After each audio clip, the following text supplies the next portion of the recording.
when I started reading that Zack Snyder post today, guys, I started thinking. I was like, well, there was actually an article about the origins of the Man of Steel Superman suit.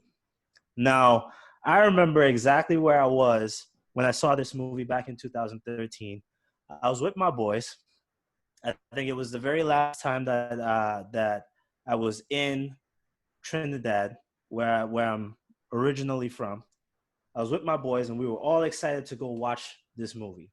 Now, after the movie, years later, I came, stateside, and a lot of people are bashing this movie. They say this movie was trash. This movie was garbage. I much disagree. 100%. And that's where I said that Man of Steel, to me, is the most underrated film of the decade. Many of you guys are going to disagree with me still. But from the altered storyline of Clark Kent, from seeing him as just a newborn and having Russell Crowe as the dad and having all this political drama on on Krypton, to artificially developed Kryptonians, to him sending out with the codex and all this good stuff, and you gotta see it as like, dude, like, and then Zack Snyder brings in this beautiful color palette that paints this whole picture for us and paints this new Superman idea for us with a few blemishes, because we're all human. We make mistakes. But to me, this was like the best Superman movie that I've ever seen to date. It's better than Batman versus Superman, better than Justice League, better than all the ones that came after, better than the ones that came before Superman Returns. I think that this was the absolute best Superman movie that was ever made, and it just completely got destroyed by the critics when it was released. However, it did ding off an idea in my head and kind of inspired me to ask the film guru himself, Mr. Harlow over there, Tyler, to come up with a list of his top 10 most underrated movies of the last decade. That's 2010 to 2019. And he chipped in a little 2020 underrated film in the mix as well. So without further ado, I hand you over to Tyler. What up, son? I will say, at least you gave me a couple hours before we started recording to come up with the list instead of hitting me right on the spot. You still do love torturing me, because this was very difficult to do. Short time period or not, I had to make some decisions. So not only do I have a top 10, I do have 5 honorable mention, because I can't stop at 10. I couldn't hold it in. So this is in no particular order. 2012, we have Haywire, which was a Steven Soderbergh film starring Gina Carano, as well as a pretty top-notch cast. Had Channing Tatum, Michael Fassbender, Antonio Banderas. Didn't really take off with people, kind of a box office flop, but it's more of a deconstruction of an action film. It does have some action, but like I said, it's more of a deconstruction. I think the people who went in expecting one thing got another thing, and kind of word of mouth killed that. We also have Trance, directed by Danny Boyle.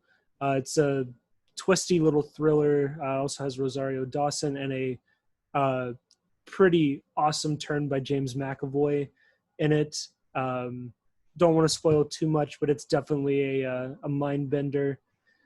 We have Blue Ruin, Jeremy Saulnier's debut. He went on to direct Green Room. It's a very, very small, intense backwoods thriller with a lead performance by Macon Blair. You guys don't know that name, but he could be a star if he wanted to. This should have launched him into stardom. He's very, very good, but it could have been his choice to kind of lay back and be more of a writer director, which he has done since then, than a lead actor. We have All Is Lost, which was directed by J.C. Chandor, who also did Margin Call, Most Violent Year, and Netflix's Triple Frontier. It's Robert Redford. He's the only actor in the movie because it's about a man who's lost at sea trying to be rescued. He's literally amazing in this movie. It's one of my favorite Redford performances. He has to do a lot of emotion and acting through his facial expressions. This was released the same year as Gravity, which I think which I think kind of overshadowed it. But this was definitely a movie I think that is very, very underrated. Then we have last year's Escape Room. This might surprise a lot of people. It's kind of head scratching if you know me, but I wasn't really expecting to like this, and I ended up having a lot of fun. It's a movie that I've actually revisited more than some movies that I truly push out and like. It's just a lot of fun. I rolled with it. It set up a potentially interesting universe, and there's a sequel supposedly coming out next year. It's shot, but we don't know how the state of the world's going to be. Everything's getting pushed, so I don't know when we're going to get to see that. But there is a sequel in the works. So we enter my top 10. Yeah, we're going to enter my top 10, which I ended up numbering them, but I almost want to say don't listen to where they're ranked. But these are 10 movies that I think are very, very underrated, because it is. I thought it was hard to do a top 10 of the year, and to do a top 10 underrated for a decade is just. Anyway, I think it's a fair listing. I think that the rankings were accurate. Although I think. Let me look at the list one more time. I think. Well, you can save your comments till after I'm done, sir. All right. I'm gonna stay on the background. Tyler, this is your time to shine, sir. Show us top 10. Number 10. We have Blockers, which came out in 2018. For me, this is the second funniest movie of the decade. There's actually a tie for the funniest. The movie did come out. The other movie, we'll get to that anyway. So Blockers 2018, second funniest movie of the decade. Incredibly sympathetic performances from everyone involved. And it also had a refreshingly honest and sex positive take for these kind of like teen comedies. Like usually it's like about how sex is a bad thing, especially involving women. And this movie goes out of its way to paint it in a very, very positive and endearing light. Number 9. Number 9 is The Gift, which is written and directed by, as well as co-starring Joel Edgerton. It's a deviously clever and well-acted little thriller. It actually was the first movie for the production company STX. It also starred Rebecca Hall and Jason Bateman. Don't want to say too much, but it's a very, very fun, thrilling ride if you're willing to go on the journey that it's presenting. Number 8. Number 8 is going to be 2011's Hannah. I actually forgot that this was 2011, which was a fun exercise to kind of see when these movies came out. I thought this came out in the 2000s, not the 2010s. First off, this movie has an incredible soundtrack, a great lead performance from Saoirse Ronan and Eric Bana. Cate Blanchett plays a great villain, and it's a well-done, character-driven action film. Number 7. Number 7, we have The Killing of a Sacred Deer. This movie was released in 2017. I wasn't expecting to like this movie as much as I did. The director, Yorgos Lanthimos, did The Lobster about a year before that, and I am not a big fan of that movie, but I liked the cast and I was intrigued by the premise. After this, he did go on to do The Favorite, which was a big Oscar movie a couple years ago. This movie's disturbing. It's twisted, and Colin Farrell's amazing. I think this movie kind of started my my push towards him becoming one of my favorite actors currently working. Uh, it just be prepared. It's very dark, and you will be uncomfortable during this movie. I know one movie that's not going to make me feel uncomfortable, but I still don't feel like I want to go see it, but that is number 6. That would be The Kid Who Would Be King. It comes from director Joe Cornish. This came out last year. Joe Cornish did the fantastic Attack the Block, the movie that launched John Boyega. It was the independent British sci-fi movie. Seriously, check it out. It's very Edgar Wright-ish. But back to this movie, The Kid Who Would Be King. It's a lot of fun. It's a funny take involving kids and King Arthur. Patrick Stewart plays grown-up Merlin. It's very cheeky. It's very fun. And I feel like this should have been a runaway hit and nobody went to go see it. But I can tell you what was a lot of fun, and I actually saw this one back in 2014, but we head to our fun-filled number 5. So as Greg said, 2014's Inherent Vice. And I know I get a lot of flack for my feelings about Paul Thomas Anderson, or PTA as he is lovingly referred to among the film community. I think this is probably my favorite film of his outside of Phantom Thread, and I am not a fan of his more regarded movies like The Master, There Will Be Blood. I do like Boogie Nights, but this one to me, it's hilarious. This movie is flat out hilarious. Joaquin Phoenix is great in this, as is Josh Brolin and Benicio del Toro as supporting characters. Like it's leisurely paced. It's a stoner mystery. A lot of it doesn't even really make sense in the end when you really think about it.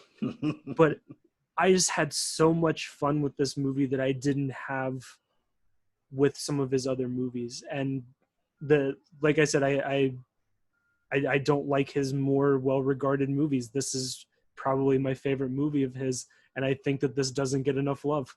Number 4. Number 4, American Animals. This came out in 2018. It's filmed really cool. It's part documentary, part reenactment with actors, led by Evan Peters, who's fantastic.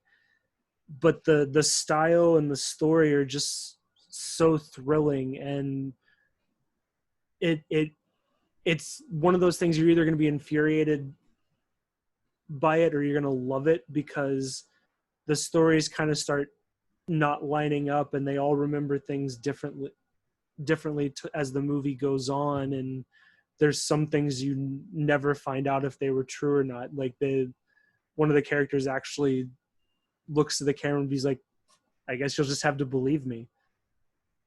Like it's one of those type of movies, but it's so gripping, it's so involving. People talk about movies transporting you, and this movie transported me. I know what will transport you. What's number 3. So number 3, we have Enemy. Came out in 2014. This project came after Denis Villeneuve did Prisoners the year before with Jake Gyllenhaal and Hugh Jackman. He would then go on to do Sicario, Arrival, and Blade Runner 2049. But for Enemy, Jake Gyllenhaal reunited with the director in a dual role. I don't want to say too much about why I like this.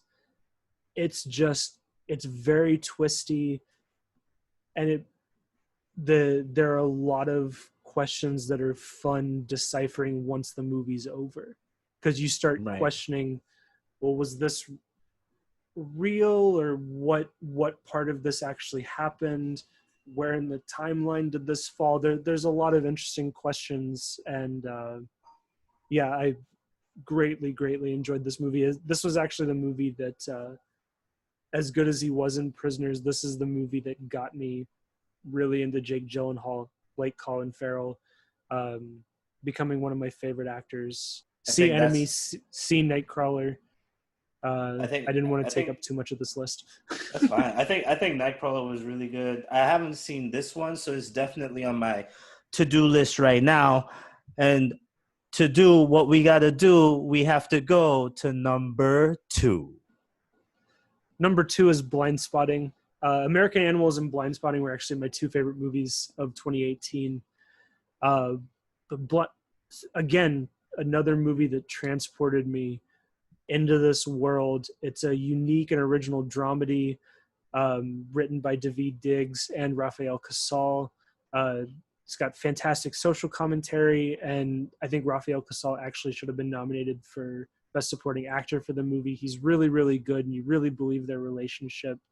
And I guarantee you've never really seen anything like this movie. Like I said, it blends social commentary with music, with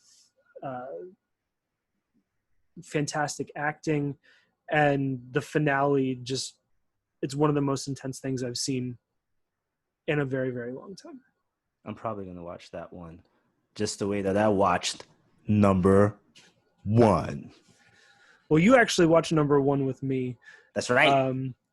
That would be Pop Star, Never Stop, Never Stopping. That's right. Came out in 2016. So Lonely Island just butchers the music industry. Yes. The shots fired at Macklemore in this movie are just beautiful. And as funny as it is, it's also got heart. And you believe the chemistry between these 3 characters, which makes the ending kind of really stick harder than movies like this actually usually do. And it's so the movie is done in a mockumentary type format, very similar to This Is Spinal Tap. And I think that this is right up there next to that in terms of these types of movies. This is the funniest movie of the decade to me, which is actually tied, now that I'm going to bring this back, tied with a movie that I wanted to put on this list but didn't, because it has gotten a little bit more of a cult following and it isn't underrated anymore. It's a movie that Christopher Nolan has come out and said that he loves, and that would be MacGruber.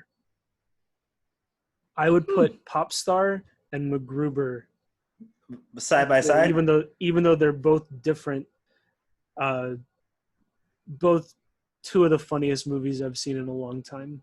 But again, for this list, I think Pop Star is a little bit more lesser known, which is a shame.